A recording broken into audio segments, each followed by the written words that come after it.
Welcome back to the channel. My name is Matt, aka the True Prince of Pro, and today I'm here to review episode 17 of AAA TV on Fox in Mexico. Before we kick off this review, I'd like to talk about the exciting news that we got during Backlash last night, that Triple Mania 34 will be a two-night event on Friday, September the 11th, and Sunday, September the 13th. Now, I love this announcement because with them announcing that it's a two-night event, I assume that means that these events will stream in its entirety, unlike the TV taping version that they did for Rey de Reyes. Plus, with it being on a Friday and a Sunday, I assume that means we will still be getting our weekly AAA TV show on that Saturday, which means in that weekend in September, we're getting 3 AAA events all weekend, and that is very exciting to me.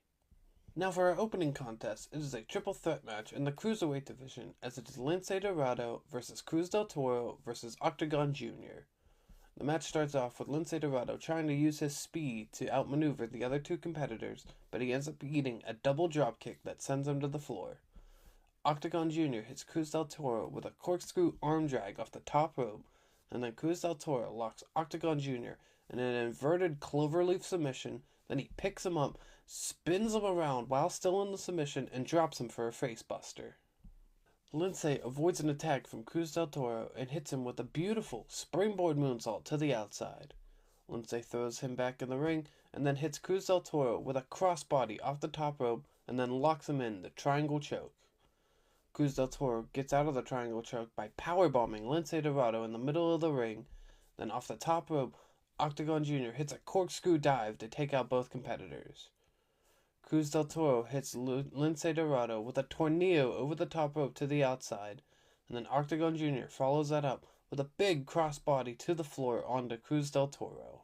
Octagon Jr. hits Cruz Del Toro with a tornado splash for a near fall. Lince Dorado hits Octagon Jr. with a handspring stunner, and his pinfall attempt is immediately broken up by Cruz Del Toro hitting him with a dropkick. Octagon Jr. hits Cruz Del Toro with a springboard cutter.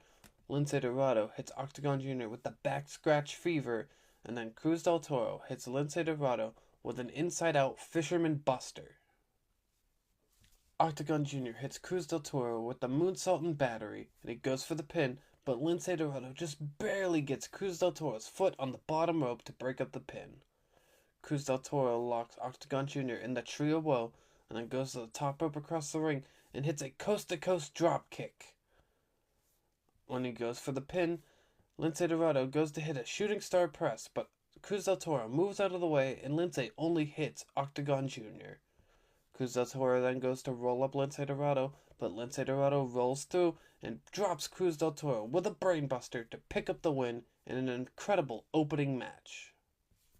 Backstage, we see Dorian Roldan outside of Marcela Peña's office, and when he bumps into Lucha legend Chessman, who says to Dorian that he actually has an appointment with Marcela Peña for the upcoming AAA General Manager position, and this upsets Dorian greatly. Up next, we have the in-ring debut of La Catalina as she's taking on Jessy Jackson.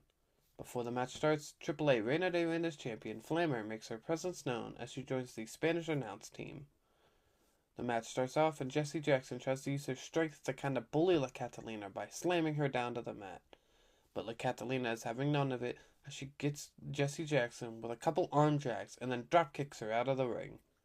La Catalina follows that up by hitting a running flip dive to the outside off of the apron. In the ring, Jessy Jackson hits La Catalina with a vicious meteor strike into the ropes for a near fall. Jessy Jackson then hits La Catalina with a violence party of strikes in the corner, and then La Catalina gets out of it by bashing Jessy Jackson's head off the turnbuckle multiple times. La Catalina then goes to the top rope and hits Jessy Jackson with a drop kick off the top, and then follows it up with a running hip attack for a near fall. Jessy Jackson then hits La Catalina with a running seated clothesline for a near fall of her own. La Catalina catches Jessy Jackson with a beautiful running knee strike for a near fall. La Catalina heads up to the top rope, but Jessy Jackson pulls her down and La Catalina hits the turnbuckle on the way down, and Jessy Jackson follows it up with a running meteor strike into the corner for a near fall. La Catalina catches Jessy Jackson with a super kick and then follows it up with a running hip attack into the ropes. then picks up Jessy Jackson, hits her with the Wasteland Slam, and then goes to the top rope for a twisting frog splash to pick up the win in a phenomenal match, and in honestly the perfect way it did the in-ring debut of La Catalina. After the match, while La Catalina is distracted by Flammer at ringside, that's when La Hedra and Lady Maravilla run down to the ring and attack La Catalina from behind. Flammer then gets into the ring to join in on the attack, and that's when Lola Vice runs down to the ring to try to even the odds. But the numbers game is too much, and Las Toxicas beat her down as well. That's when Bayley makes her surprise return to AAA to help even the odds and fight off Las Toxicas. After that, we got a video package recapping the return of Galeno as he came to the aid of his brother El Hijo de Dr. Wagner Jr. when he was being attacked by Omos. We then learned that next week, Galeno will be in action. We also reminded of the fact that El Hijo de Dr. Wagner Jr. will be defending his AAA Latin American Championship at Noche de los Grandes against El Hijo del Vikingo. Then, we got another video package recapping the contract signing for the upcoming Mask vs. Mask match at Noche de los Grandes between the real El Grande Americano and the original El Grande Americano.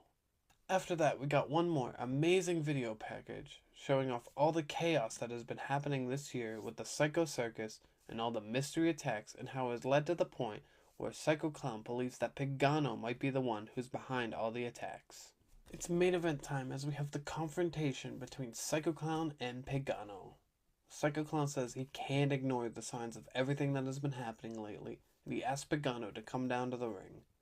Psycho Clown then says to Pagano that his head hasn't been in the right space lately, so that's why he truly can't ignore the fact that it could be Pagano behind all of the attacks against the Psycho Circus.